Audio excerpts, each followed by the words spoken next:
দুনিয়ার জীবন শেষ হয়ে যায়, ঠিক তবে ঠিক।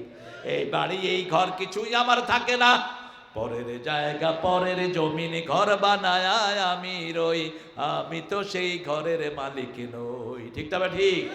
আব্দুল লতিফ সুরকার তিনি লিখেছিলেন তার জীবনের সায়ান্নে এই লেখাটি। রেডিও টিভির বড় গীতিকার ছিলেন, তিনি লিখেছেন পরের জায়গা পরের জমিন। শরীরটা আমার না, চোখটা আমার না, মাথাটা আমার না, আমি এটাকে দেখাশোনা করি, ঠিক তবে ঠিক। আমার কথায় চুল বড় হয় না, কার কথায় বড় হয়? আমার কথায় আমার দাঁত ছোট বড় হয় না, কার কথায় হয়? আমার কথায় আমার কান কাজ করে না, কার কথায়?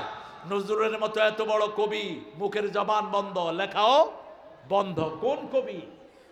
ঠাকুর। এক কবিতা দেখে অবাক হলেন ঠাকুর। বিদ্রোহী কবিতা যখন ঠাকুরের সামনে দেওয়া হলো, বিদ্রোহী আমি রণক্লান্ত, আমি সেই দিন হব শান্ত, উৎপীড়নের কন্দোলন আকাশে বাতাসে ধরিবে না। নজরুল এই কবিতা যখন তার সামনে নিয়ে পেশ করেছে, ঠাকুরের ভাষা বন্ধ হয়ে গেছে। বলছে, হেরে পাগলা, তোর জীবনে কিডসের মতো ছেলের মতো দুঃখ আছে। নজরুল বলছেন, সেই দুঃখ দেখার জন্য আমি কত বিনিদ্র রদনী আমি কেঁদেছি। কি লেখা, যেখানে কলম ধরেছেন শোনা হয়েছে। ঠাকুরা বলেছে, আমি মরিতে চাই না সুন্দর ভুবনে, ধন্য আমি তোমাকে বাসিয়াছি ভালো, কিন্তু যে আল্লাহ দুনিয়াটা সুন্দর করলেন সে আল্লাহর নাম নাই। আর এই নজরুল বেটা যখনই সুন্দর বলেছেন, কার প্রশংসা করেছেন? সুন্দর ফুল, সুন্দর ফল, মিঠা নদীর পানি, আল্লাহ জানেন না বোধহয়? আল্লাহ তোমার মেহেরবানি। সবচেয়ে বেশি মিঠা পানি কোন এলাকায়? উত্তরবঙ্গে। কোথায়? নোনা পানির কোনো গন্ধ উত্তরবঙ্গে নাই। সুন্দর ফুল কোন এলাকায়? সুন্দর ফল কোন এলাকায়? লিচু কোন এলাকায়? এত হীনমন্য। দিনাজপুরে এত বড় বড় লিচু হয়, এগুলোর নাম দিছে চায়না থ্রি। কিসের চায়না থ্রি? দিনাজপুর ওয়ান দিতে এটার নাম মুরু করা। কেন চায়না থ্রি দিলা? চায়নার ওই সাপ চক্ষু আলাদা কি এই লিচু চোখে দেখে এরা? কেন এটার নাম চায়না থ্রি দিয়েছে? কি সুন্দর আম রাজশাহীতে চাপাইতে হয়, নাম দিচ্ছে ল্যাংড়া। আরে কোন ল্যাংড়া খাইছে এটা? এটার নাম সুন্দর হলো না কেন? আমাদের দেশ এমন এক নিয়ামতের দেশ, উত্তরবঙ্গের নিয়ামত, এগুলো যদি প্রিজার্ভ করা যেত সারা পৃথিবীর টাকা আসতো উত্তরবঙ্গে, ঠিক তবে ঠিক। এত কম দামে তরকারি পৃথিবীর কোনো দেশে পাওয়া যায় না। একটা ফুলকপি আমেরিকাতে কেনা হয় কমসে কম $5, 700 টাকা একটা ফুলকপি, আর এখানে 100টা পাওয়া যাবে 700 টাকা। কথা কন না কেন? একটা কলা আপনাদের এখানে কত বিক্রি হয়? একটা কলা, কলালার কাছে যদি একটা কলা চান, বলবে তুই নিয়ে খায়া ফেল, আমার জন্য দোয়া করিস, দামই নাই।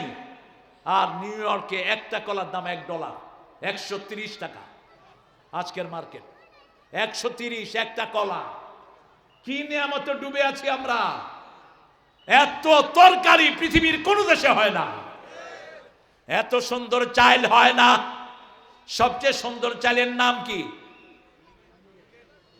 মিনিগেট না, ওই যে ঘ্রাণ বের হয়, কি চাল? কাটারি ভোগ। শুধু চাউল দেখলে মনে হয় চাবায় খাই। আপনার তো বুঝেন না এগুলোর মর্ম। এই সব নিয়ামত উত্তরবঙ্গে কে দান করেছেন? তবে মনে রাখবেন, উত্তরবঙ্গ থেকে ইসলামের বিজয় শুরু হবে। উত্তরবঙ্গই বাংলাদেশকে নেতৃত্ব দিবে, কারণ 5ই আগস্টের নেতৃত্ব উত্তরবঙ্গ থেকে এসেছে। বিগত 30 বছর 2 বেডি শাসন করেছে, 2 বেডিও উত্তরবঙ্গের বেডি, ঠিক তবে ঠিক। বাংলাদেশ সারা স্বাধীনতার পর থেকে সবচেয়ে বেশি কোন অঞ্চলের আন্ডারে? উত্তরবঙ্গের আন্ডারে। কারণ কি? এখানের লোকেরা সরল, এখানের লোকেরা সহজেই পড়ে লা ইলাহা লা ইলাহা ইল্লাল্লাহু মুহাম্মাদুর রাসূলুল্লাহ সাল্লাল্লাহু। ইন্নাল্লাযীনা আমানু, যারা ঈমান এনেছে, ঈমান আনবো, ঈমান 3টি কাজের নাম: ইকরার বিল লিসান, আমল বিল আরকান, তাসদিক বিল জানান। মনে মনে স্বীকৃতি দিব। ইমানের সাথে কাজ হলো নামাজ কায়েম করা। কার কথা? আল্লাযীনা ইউমিনুনা বিল গায়বি ওয়া ইউকিমুনাস সালাতা ওয়া মিম্মা রাযাকনাহুম ইউনফিকুন। আল্লাহ বলছেন ঈমান আনার সাথে সাথে নামাজ কায়েম করবা। আগামীর পার্লামেন্ট হবে নামাজীদের পার্লামেন্ট, আগামীর দেশ হবে নামাজীদের দেশ। একটা নামাজি আর যাই হোক দেশ চুরি করবে না, একটা নামাজি কাউকে ঠকাবে না। নামাজে দাঁড়ালেই মানুষের সিনারিওটা তার সামনে আসে, ঠিক না ঠিক? একটা নামাজি কোনোদিন বিবির গায়ে হাত তুলতে পারে? একটা নামাজি কখনো গাজার আসরে বসতে পারে? কার কথা? কার কথা? আল্লাহ রাব্বুল আলামিন বলছেন সূরা আনকাবুত, ওয়াতলু মা উহিয়া ইলাইক ওয়া আকিমিস সালাত ইন্নাস সালাতা তানহা আনিল ফাহশাই ওয়াল মুনকার ওয়া লাযিকরুল্লাহি আকবার আল্লাহু ইয়ালামু মা তাসনাউন। যা তোমাদেরকে কোরআন দিয়েছি সেটা তেলাওয়াত করো আর নামাজ কায়েম করো। নিশ্চয় নামাজ আছে যেখানে অপকর্ম নাই, সেখানে নামাজ আছে যেখানে ইসলাম বিরোধী কাজ নাই, সেখানে। আজকে প্রাইমারি স্কুলের বাচ্চারা নষ্ট হয়ে যাচ্ছে কারণ প্রাইমারি স্কুলে নামাজ নাই, ঠিক না ঠিক? অন্যদিকে আমার হাজার হাজার ছেলেরা হেফজোখানায় যাচ্ছে কারণ ওখানে নামাজ আছে। কি আছে? নামাজ আছে। কিচ্ছু নাই কিন্তু নামাজ আছে, কিচ্ছু নাই তেলাওয়াত আছে। এই জন্য বাচ্চারা ভদ্র হচ্ছে, অসভ্য হচ্ছে না, পিতা মাতার চোখে তাকিয়ে কথা বলে না, ঠিক না ঠিক? আপনি দেখবেন প্রাইমারি স্কুলের ছেলেরা এখন বিড়ি খায়, আপনাদের এখানে নাই। অবশ্য রংপুর দিনাজপুরে তো বিড়ি খাওয়া বোধহয় ভালো জিনিস। হ্যাঁ, আমি অনেক আগের কথা বলছি, তখন ওই কারমাইকেলের প্রোগ্রামে আসছি। সকালবেলা হাঁটছি, দেখে যে একটা ফ্যামিলি, একটা ভাঙা ঘর, ওরা ভাত খাইলো। আমি তাকিয়ে থাকলাম, আমারও সাথে ভদ্র ওরা বলছে আপনাদের ভাষায় বলেছে আর সাথে খান, এভাবে বলেছে। তাহলে না তোমরা খাও।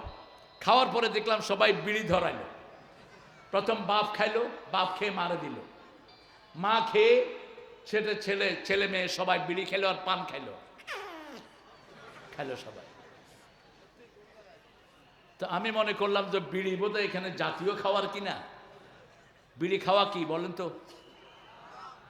জোরে বলেন। আর যারা খায় ওরা কয় মকরু। কি কয়?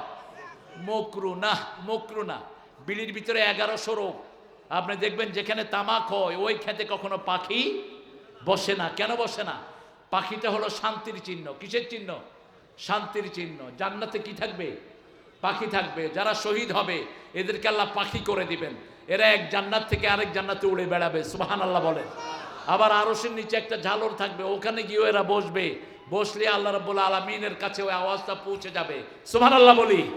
আমরা শহীদ হতে চাই তো ইনশাআল্লাহ? কারা কারা চান হাত তুলে দেখায় দেন।